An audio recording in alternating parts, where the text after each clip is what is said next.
뭐 여러분, 뭐 도곡당이 어떠다고요? BBK가 어떠가요?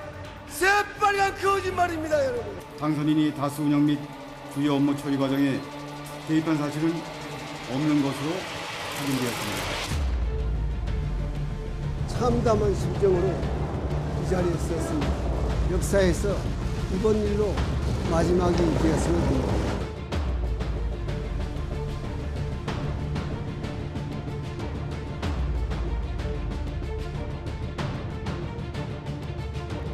피고인은 징역 15년 및 벌금 130억 원에 처한다. 82억 7,070만 3,643원을 추징한다. 재판부는 이 전 대통령에게 징역 17년과 벌금 130억 원, 추징금 57억여 원을 선고했습니다. 참담하기 짝이 없습니다. 우리나라 형사소송법, 우리나라 헌법의 정신과 규정들이 완전히 무시된 재판이라고 생각합니다. 이 전 대통령을 서울중앙지검에 소환한 뒤 서울 동부구치소에 수감하기로 했습니다.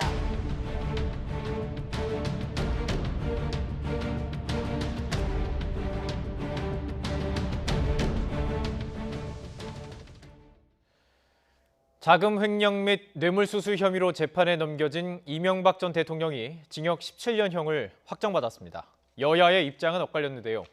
민주당은 국민의힘을 향해서 대국민 사과를 촉구했고 국민의힘은 불행한 역사라는 입장을 내놨습니다.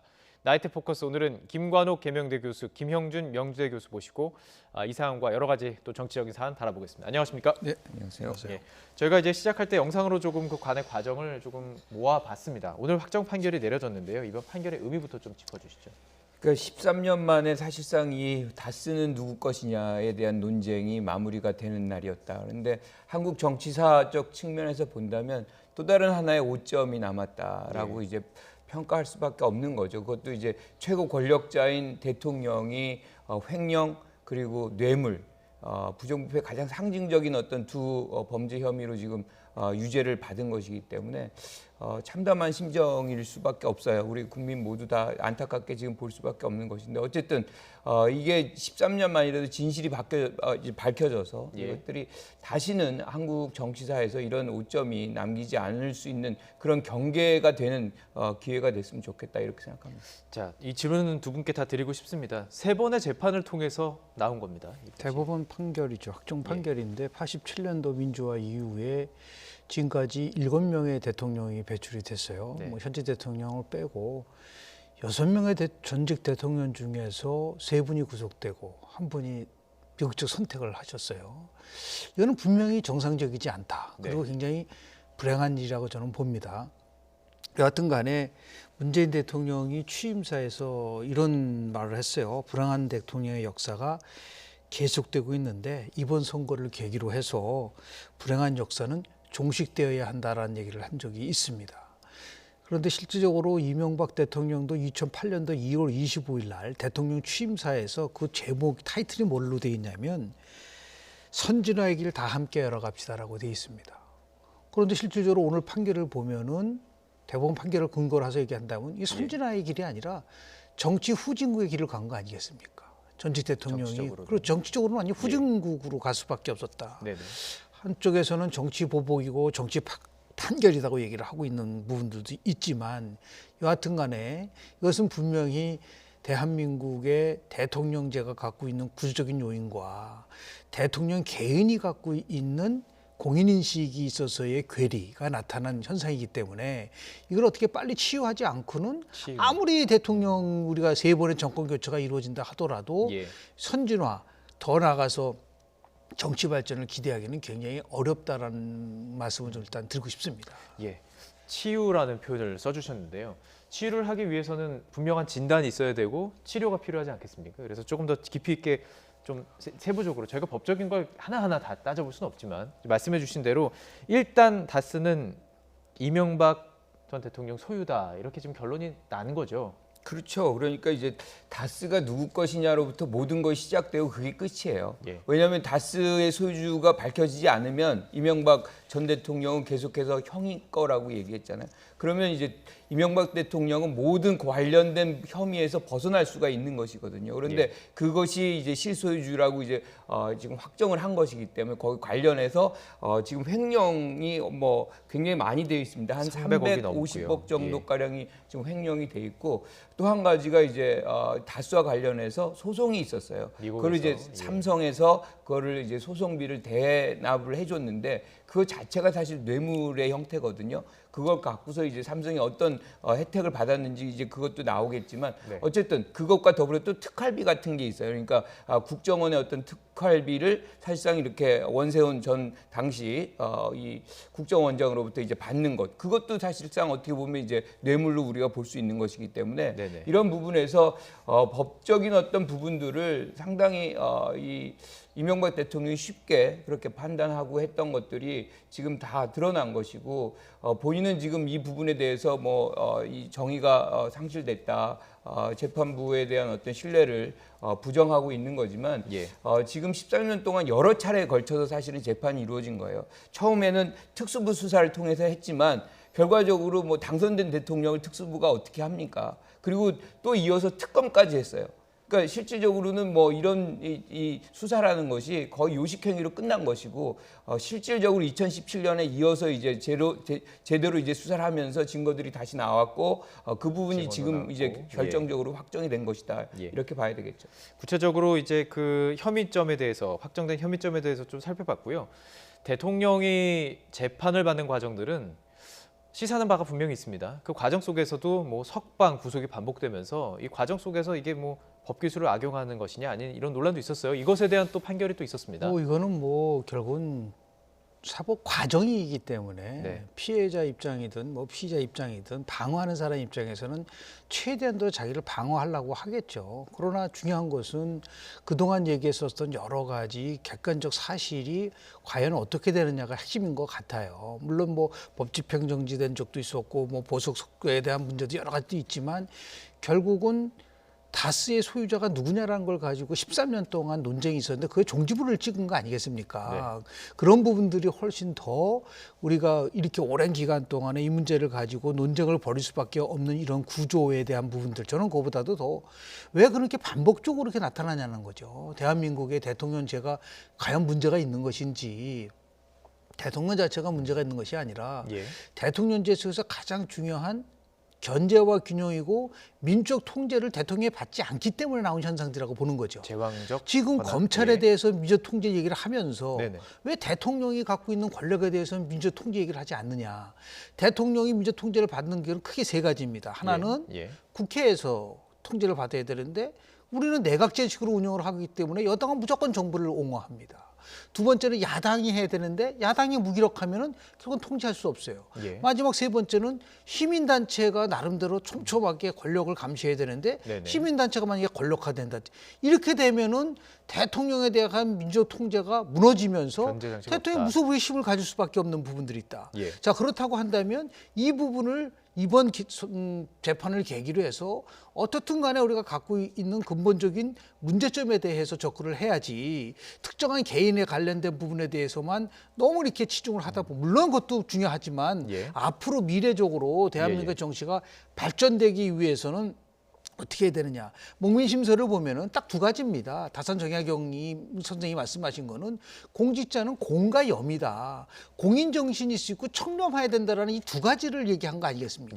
그러니까 공과 염이 없고 이것이 무너져 내리면 당연히 대한민국의 근간이 무너지는 거라고 볼 수밖에 없기 때문에. 공과염은 무슨 뜻인지 좀 설명해 주시죠. 그러니까 결국은 공이라는 거는 공인 인식이 있어야 돼요. 대통령은 공직자잖아요. 그러니까 사익을 추구하는 것보다도 철저하게 에민에 입각해서 국민을 사랑하는 입장에서 자기 수양을 통해서 공인 정신을 가져야 된다는 거와 그리고 청렴해야 되는 것이죠. 그러니까 공과 염이라는 이 두 가지를 갖고 있어야지만이 그게 공직자의 길인데 그런 것들이 지금 다 제대로 지켜지지 않으니까 대통령만이 아니라 국회의원 등등 많은 그 국민의 대표를 하는 사람들이 이렇게 무너진다는 데에서 국민들의 자존심은 완전히 무너지고 있는 게 아닌가라는 생각을 좀 합니다. 지금 이제 김 교수님 말씀은 사실은 야당이 지금 오늘 제기한 부분과 동일하거든요. 그래서 그러니까 사실 조금 이따 다루려고 했거든요. 그렇죠. 그 얘기를 이제 저도 조금 이따 하려고 했는데 먼저 말씀하셨으니까 저도 해야 될 것 같아요. 자, 이게 이제 구조적인 폐해다. 그러니까 제왕적 대통령제의 그 막강한 권한 집중이 만들어놓는 구조적 폐해이기 때문에 반복될 수밖에 없다.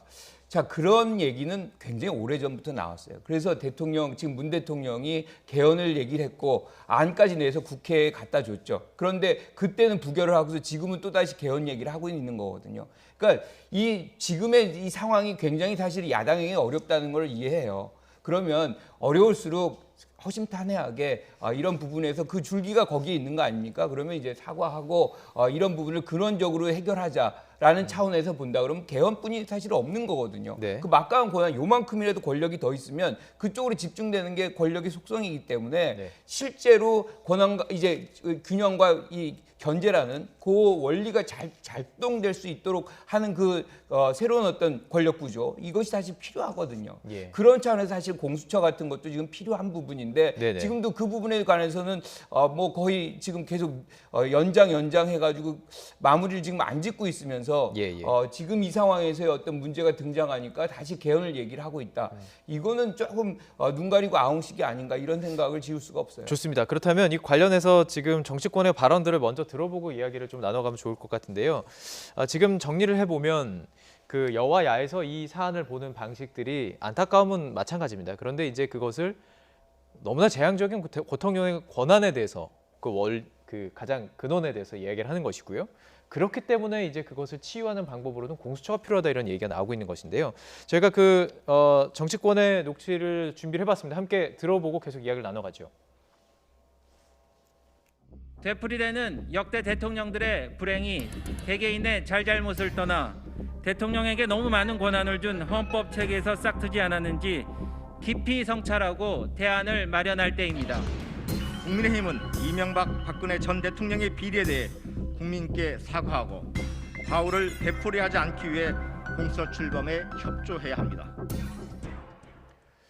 자, 이 시각차가 그냥 그 단어로 들으면 그렇게 크지 않게 느껴질 수도 있습니다. 하지만 상당히 큰 차이예요. 그런데 실질적으로 보면 여야 그리고 이런 개헌에 관련돼서 갖고 있는 한마디로 이해가 너무 부족하다.